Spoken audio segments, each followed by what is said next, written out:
بسم اللہ الرحمن الرحیم. جادو کا جو دو صورتیں ہوتی ہیں جادو کی، میں دونوں کا ایک تو الگ الگ تعریف اور پھر ان کے احکام بیان کر دیتا ہوں انشاءاللہ. جادو ایک تو ہر اس کام کو جس کے اسباب مخفی ہوں، ہر اس اثر کو جس کے اسباب مخفی ہوں، اس کو بھی جادو کہا جاتا ہے. مثال کے طور پر کوئی بھی ایسا کام ہوا جس کی لاجک آپ کی سمجھ میں نہیں آ رہی، حالانکہ لاجک اس کی ہوتی ہے لیکن لاجک سمجھ میں نہیں آ رہی، وہ بہت باریک لاجک ہوتی ہے اس کی، تو اس کو بھی جادو کہا جاتا ہے، جس کو انگلش میں میجک کہتے ہیں. آپ نے میجک شو آج کل یوٹیوب پہ آ رہے ہیں کہ وہ بندے کے جو ہے نا وہ ٹانگیں کاٹ کے الگ کر دیتے ہیں، وہ اور دھڑ الگ اور ٹانگیں الگ ہو گئیں، لوگ اس کو جادو کہتے ہیں. حالانکہ وہ ہوتا ہی ہے کہ وہ نظر کا دھوکہ ہوتا ہے، کچھ ایسی چیزیں لگائی بھی ہوتی ہیں اور وہ خود بتاتے بھی ہیں کہ یہ حقیقت میں ٹانگیں وانگیں نہیں کٹی ہیں، کچھ بھی نہیں ہوا ہے، اور یہ باقاعدہ سیکھی جاتی ہے. یہ چیز یہ شعبتیں ہیں، نظر کا دھوکہ ہے. آپ یہاں بھی دیکھ رہے ہیں لوگ 20-20 روپے میں شو دکھا رہے ہوتے ہیں، وہ جناب وہ رومال سے کبوتر نکال لیا، تو یہ حقیقت میں رومال میں کوئی کبوتر نہیں ہوتا، یہ سب ٹرک ہوتی ہے. کیسٹ یہ سیکھی جا سکتی ہے بہت آرام سے. جادو کی ایک قسم تو یہ ہے. اس قسم کا حکم یہ ہے کہ اس میں اگر دھوکہ نہ ہو تو یہ جائز ہے، ایک انٹرٹینمنٹ کا ایک ذریعہ ہے. دھوکے کا مطلب کیا ہے کہ ہے یہ ایک نظر کا ایک دھوکہ ہے، لیکن اس کو آپ روحانیت کے نام سے تعبیر کر کے لوگوں کو الو بنا رہے ہو کہ میں بہت بڑا بزرگ ہوں، میں دیکھو رومال سے کبوتر نکال کے دکھا دیتا ہوں. اب گورے بھی یہ کام کرتے ہیں لیکن وہ اپنے آپ کو بزرگ نہیں کہتے، یعنی وہ اپنے آپ کو بزرگ نہیں کہتے، وہ کہتے ہیں ٹرک ہے، پیسے دو ہم سے سیکھ لو آ کے. تو ہمارے ہاں جب یہی کام کوئی داڑھی پگڑی والا کرتا ہے تو وہ کیا کرنا ہے، وہ شعبت بازیاں شروع کر دیتا ہے، ایسی ٹرک شروع کر دیتا ہے اور اس کو یہ شو کرتا ہے کہ میں پہنچا ہوا بزرگ ہوں اور فرشتے نازل ہوتے ہیں اور میں جنات سے یہ کام لے رہا ہوں اور فرشتوں سے یہ کام لے رہا ہوں. تو یہ اگر دھوکہ دے رہا ہے تو یہ بالکل حرام ہے، گناہ کبیرہ ہے. تو یہ تو میں نے جادو کا ایک قسم بیان کی جس کو شعبت بازی ہم کہہ سکتے ہیں. دوسری قسم ہے جس میں جنات سے کام لیا جاتا ہے. جنات کی فطرت میں شر غالب ہے، تو بعض دفعہ جنات کو کوئی میسج دیا جاتا ہے کہ فلاں کو آپ نقصان پہنچا دو، اور وہ میسج دے کے جنات کو خوش کیا جاتا ہے. جنات کی عادت یہ ہے کہ جو کافر جنات ہوتے ہیں یا نافرمان ہوتے ہیں وہ بہت ہی کوئی وحشیانہ قسم کا جب آپ کام کرتے ہیں تو خوش ہو جاتے ہیں. شیطان یعنی شیاطین ہیں جن کو میں جنات کہہ رہا ہوں، جنات اور شیاطین ایک ہی چیز ہے. وہ شرارتی جنات کو شیاطین سے تعبیر کیا جاتا ہے، تو شیاطین اس پہ خوش ہو جاتے ہیں. تو جب آپ کوئی الٹا کام کرتے ہیں، بہت ہی ایک وحشیانہ کام، تو شیاطین خوش ہو جاتے ہیں اور آپ کی حوصلہ افزائی کے لیے پھر ایسا کام کر دیتے ہیں جس سے آپ خوش ہو جاؤ. اس کی میں آپ کو ایک مثال دیتا ہوں کہ میں ایک جگہ گیا، مجھے وہاں بتایا گیا کہ یہاں کوئی بزرگ دفن ہے اور یہ بزرگ جو ہیں یہ اتنے زبردست پہنچے ہوئے بزرگ ہیں کہ یہ قبر کے اندر سے لات مارتے ہیں بندے کو اور وہ قبرستان کی دیوار سے جا کے لگتا ہے. قبر کے اندر سے لات مارتے ہیں اور وہ دیوار سے جا کے لگتا ہے بندہ. میں وہاں کھڑا ہو گیا، میں نے کہا مجھے پتا تھا کہ بزرگوں کا یہ کام تو نہیں ہوتا کہ وہ قبر سے لات، وہ تو زندگی میں کسی کو لات نہیں مارتے، وہ قبر کے اندر سے ویسے بھی لات مارنے کی صلاحیت ہی ختم ہو گئی، تو کہاں سے ماریں گے. تو میں نے کہا ذرا دکھاؤ ہمیں. تو 2-3 لوگ بیٹھے وہ، اور یہ ہوا کہ باقی وہ کلابازیاں کھا کے دیوار سے جا کے قبرستان کی دیوار سے جا کے لگے، اور لگ رہا تھا کہ یہ فیک نہیں ہے، حقیقت میں یعنی کوئی ایسی غیبی طاقت ہے جو ان کو دھکا دے رہی ہے. میں سمجھ گیا کہ یہاں قبرستان میں یہاں جنات ہیں، لوگوں کا عقیدہ خراب کرنے کے لیے یہ شیاطین اس بندے کو لڑکا رہے ہیں تاکہ لوگوں کا عقیدہ خراب ہو اور ان کی قبر سے ان کی عقیدت بڑھ جائے اور پھر وہ لوگ منتیں مانیں. تو یہی ہو رہا تھا اس قبر پہ.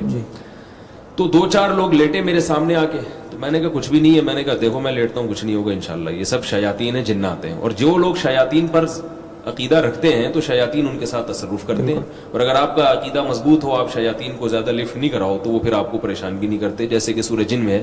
مجھے آپ اجازت دیں میں اس موضوع پر تھوڑا ڈیٹیل میں بات کروں کیونکہ یہ جادو کا موضوع بہت، اس میں بہت خلط ملط لوگوں نے کیا ہے، اور جعلی عاملین کا، ہاں جعلی عاملین جو ہے نا جادو کے نام پہ بہت الو بناتے ہیں لوگوں کو. تو یہ جو مزاروں پہ بھی یہی ہوتا ہے کہ آپ جا رہے ہیں اور آپ کا جن اتر گیا، حالانکہ جن اترتا نہیں ہے، وہ وقتی طور پر جن اترتا ہے تاکہ جب آپ گھر جائیں تو دوبارہ چڑھا جائے اور پھر آپ مزار پر آئیں تو اتر جائے، تاکہ اس مزار والے بابا سے آپ کا عقیدہ مضبوط ہو. اگر آپ ہمت کر کے جانا ہی چھوڑ دیں تو نہ وہ چڑھے گا نہ اترنے کی نوبت آئے گی. جیسے ہمارے محلے میں ایک صاحب سگریٹ پیا کرتے تھے، ڈاکٹر نے بتایا کہ بھائی تم سگریٹ چھوڑ دو، تمہیں جو کھانسی ہو رہی ہے نا، اتنا بلغم، یہ سب سگریٹ کی وجہ سے.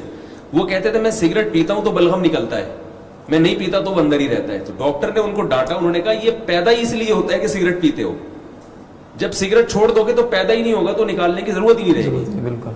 تو وہ اس کو تو دیکھ رہے ہیں کہ سگریٹ پی کے بلغم بہت نکل رہا ہے میرا، نہیں پیوں گا تو نہیں نکلے گا. اللہ کے بندو جب نہیں پیو گے تو پیدا ہی نہیں ہوگا کہ نکالنے کی اس کو ضرورت پڑے. تو آپ ان عاملوں کے پاس جانا چھوڑ دیں, مزاروں پہ جانا چھوڑ دیں, آپ پہ جنات آنا ہی بند ہو جائیں گے انشاءاللہ, کہ آپ کو اس کے اتارنے کی ضرورت رہے. قرآن مجید میں سورہ جنس میں ہے وَأَنَّهُ كَانَ, سورہ جن میں ہے وَأَنَّهُ كَانَ رِجَالٌ مِّنَ الْإِنسِ يَعُوذُونَ بِرِجَالٍ مِّنَ الْجِنِّ فَزَادُوهُمْ رَهَقًا. جنات نے کا خود یہ بیان ہے جو قرآن میں ہے. جنات کہہ رہے ہیں کہ انسانوں میں بہت سے انسان ایسے ہیں جو ہم سے ڈرتے ہیں اور پھر ہم سے پناہ مانگنا شروع کر دیتے ہیں مختلف قسم کے شر سے, یعنی ہماری پناہ میں آنا چاہتے ہیں مختلف قسم کے شر سے بچنے کے لیے. تو اس چیز نے ہماری سرکشی میں اضافہ کر دیا اور ہم انسانوں پر پھر حاوی آنا شروع ہو گئے. پتہ یہ چلا کہ آپ جنات کو جتنا مسلط کریں گے نا اپنے اوپر, جتنا ان چیزوں کو وہ خوف کریں گے تو یہ چیزیں اور مسلط ہوتی ہیں. تو وہ میں قبر کا قصہ سنا رہا تھا, وہاں قبرستان میں وہ لڑکنے لگے. میں سمجھ گیا یہ جنات ہیں جو ان کے ساتھ کھیل رہے ہیں تاکہ ان کے عقیدہ خراب ہو. تو ہمارے ساتھ ایک مولوی صاحب تھے, بہت ہی مختصر اور دبلے, اتنے باریک اور اتنے چھوٹے تھے کہ ان کا نام ہی مولانا مختصر صاحب تھا, یعنی ہم مذاق میں ان کو مولانا مختصر صاحب کہتے تھے. تو وہ لیٹے ہیں, وہ نہیں لڑکے, حالانکہ وہ تو بہت ہلکے پھلکے تھے, وہ نہیں لڑکے. میرا نمبر آیا, میں لیٹا, میں نہیں لڑکا. اب وہ ہمیں کہہ رہے ہیں کہ آپ تھوڑا سا خود لڑکنے کی بھی کوشش کریں. ہم نے خود بھی تھوڑی سی ایک دو کلابازیاں کھائیں, پھر بھی نہیں لڑکے. انہوں نے کہا آپ اپنی آنکھیں بند کریں اور سورہ فاتحہ پڑھیں. ہم نے آنکھیں بند کری, سورہ فاتحہ, کچھ بھی نہیں ہوا ہمیں. اب جب اٹھے تو ہم نے کہا اب آپ ٹرائی کریں دوبارہ, جو پہلے لڑکے ہیں نا ایک دفعہ وہ ذرا لیٹے ہیں. وہ لیٹے تو وہ بھی نہیں لڑک رہے. وہ کہہ رہے ہیں یار پتہ نہیں کیا ہو گیا, یہ بزرگ جو ہے نا اب یہ دھکا ہی نہیں دے رہے. اور وہ یہ ہمیں کہہ رہے ہیں کہ پھر ہمیں کہہ رہے ہیں تم لوگ کا عقیدہ صحیح نہیں ہے, اس وجہ سے یہ کرامت یہاں بزرگ کی ختم ہو گئی. میں نے کہا ہمارا عقیدہ صحیح ہے, اسی وجہ سے یہاں شیاطین یہاں سے بوریے بستر گول کر کے بھاگ گئے. تو جادو بعض دفعہ ایسے الٹے کام کرو تو جنات پھر کچھ حرکتیں شروع کر دیتے ہیں. تو اس میں آپ نے دیکھا ہوگا یہ جو جادوگر ہے نا, یہ کیا کرتے ہیں کہ قبرستان سے کسی بچے کی ہڈی نکال کے لاؤ, یا چوزے کو زندہ دفن کر دو, یا خون سے معاذ اللہ قرآن کی آیتیں لکھو, یا قرآن الٹا لکھو. تو یہ بڑا کفری اور وحشیانہ عمل ہے. تو جب آپ اس قسم کا کوئی عمل کرتے ہیں تو جنات خوش ہو کے بعض مرتبہ آپ کا کوئی کام کر دیتے ہیں. میری اپنی ذاتی تحقیق یہ ہے کہ جنات کو قابو میں کرنا ممکن نہیں ہے. کام لینا اس طور پر کہ کوئی ایسا آپ کچھ کر دیں تو جس میں آپ کو خوش کر کے وہ کچھ کر لیں, خوراک کھلاتے ہیں, ہاں تو وہ آپ وہ کر لیں, لیکن ایسا نہیں ہوتا کہ آپ نے ان کو کیپچر کر لیا اور اب آپ ریموٹ کنٹرول کی طرح ان کو گھماتے رہیں. ایسا نہیں ہوتا. تو ایسا کریں گے تو کوئی بھی نہیں آئے گا, یعنی مطلب ہے کہ آپ کا نظام عالم برباد ہو جائے گا.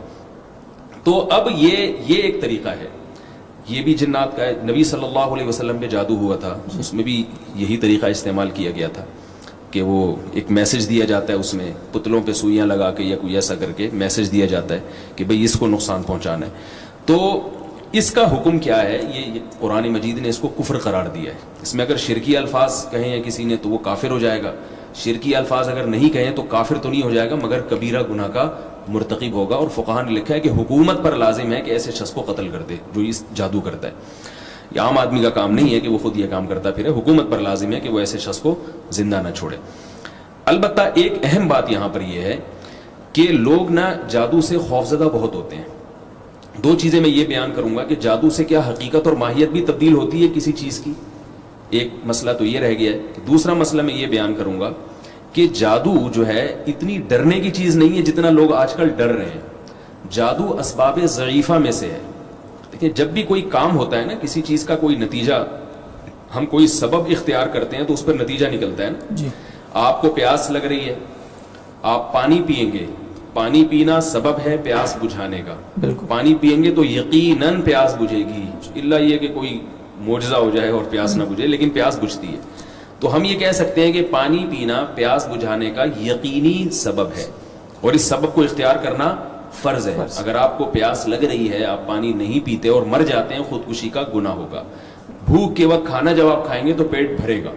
تو یہ یقینی اسباب ہے. اسی طرح بیماری میں علاج کرنا, ہم جب دوا کھاتے ہیں تو عام طور پر ہم ٹھیک ہو جاتے ہیں لیکن بعض دفعہ ٹھیک نہیں بھی ہوتے. تو علاج کرنا ایک تھوڑا سا نسبتاً کمزور سبب ہو گیا, ٹھیک ہے نا. اسی وجہ سے فقہاء کہتے ہیں علاج واجب نہیں ہے.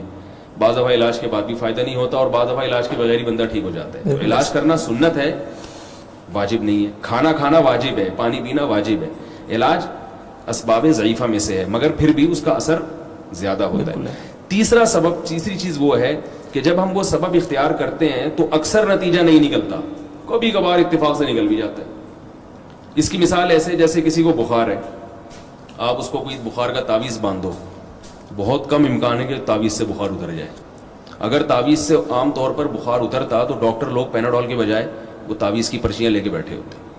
بخار کے مریض کو آپ 2 گولی پیناڈول کھلا دیں, بخار 90% چانسز ہیں کہ بخار اتر جائے گا, کیسے ہی تیز بخار ہو. لیکن آپ اس کو تعویذ لٹکا دیں اس کے گلے میں تو 5% چانس ہے کہ اس کا بخار اترے, 95% یہی ہوتا ہے کہ نہیں اترے. اور 5% جو چانس ہوتا بھی ہے اگر اتر بھی جائے تو یہ پتہ بھی نہیں ہوتا کہ یہ خود سے ہی اترا ہے یا اس کے تعویذ کی وجہ سے اترا ہے. تو اسی طرح جیسے یہ تعویذ ہے اسباب ضعیفہ میں سے, ایسے ہی جادو کے ذریعے جب ہم کسی کو نقصان پہنچاتے ہیں, تو جب ہم کسی کو نقصان پہنچاتے ہیں, نقصان پہنچانے کا ایک طریقہ یہ ہے کہ آپ بندوق سے گولی مار دیں اس کو, یہ بالکل یعنی یقینی اثر, فوراً اثر ہوگا. ایک طریقہ ہے چاقو مار دیں, ایک طریقہ یہ ہے کہ اس کو دھکا دے دیں, ایک طریقہ یہ کہ زہر پلا دیں, ایک طریقہ یہ ہے کہ آپ جادو کریں اس کے اوپر.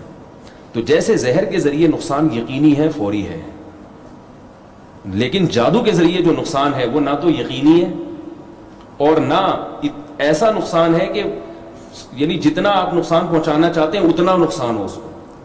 اگر کوئی جادوگر 100 آدمیوں پہ جادو کرے گا تو عین ممکن ہے کہ 100 کے 100 میں سے کسی پہ بھی اثر نہ ہو, اس کا امکان بھرپور موجود ہوتا ہے. اور یہ بھی ہے کہ اگر ان 100 میں سے کسی ایک پہ اثر ہوتا بھی ہے تو جتنا اثر اس نے ڈالنے کی کوشش کی ہو سکتا ہے اس کا صرف 1% ہو یا 5% ہو, اور اس کا بھی امکان ہوتا ہے کہ 100% ہو جائے.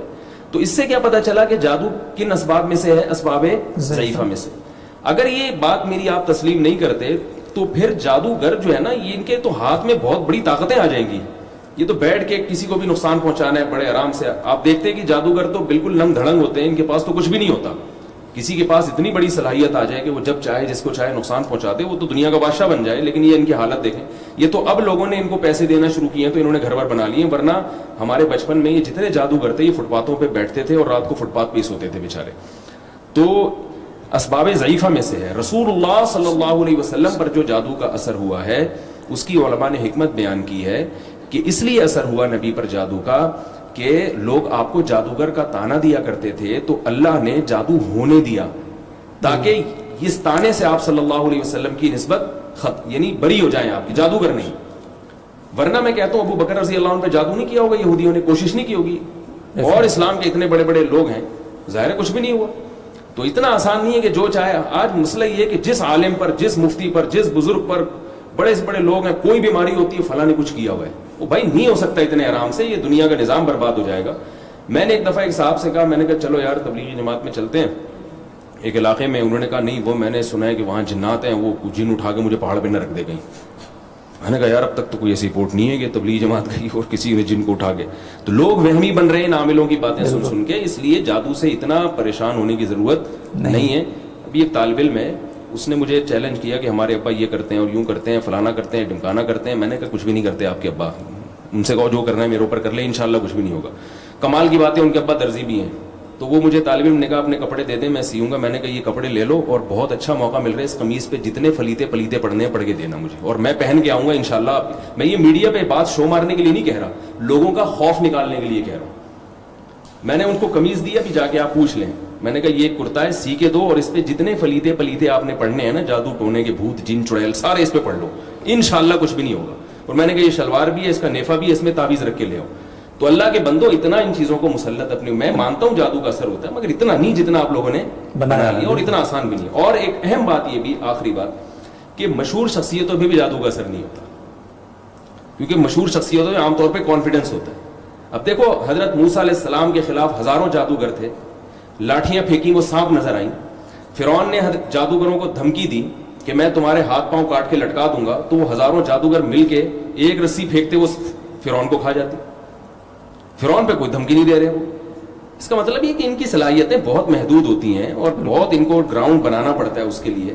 اس لیے اللہ پہ توکل کرنا چاہیے, اللہ پہ اعتماد کرنا چاہیے. باقی مسئلہ کہ جادو سے حقیقت تبدیل ہوتی ہے پھر کسی اور وقت انشاءاللہ, ورنہ سارا وقت جو ہے میں ہی کھا جاؤں گا. ایسا نہ ہو آپ ہی مجھ پہ کوئی عملیات وغیرہ کروانا شروع کر دیں کہ بھائی جادو ہو گیا.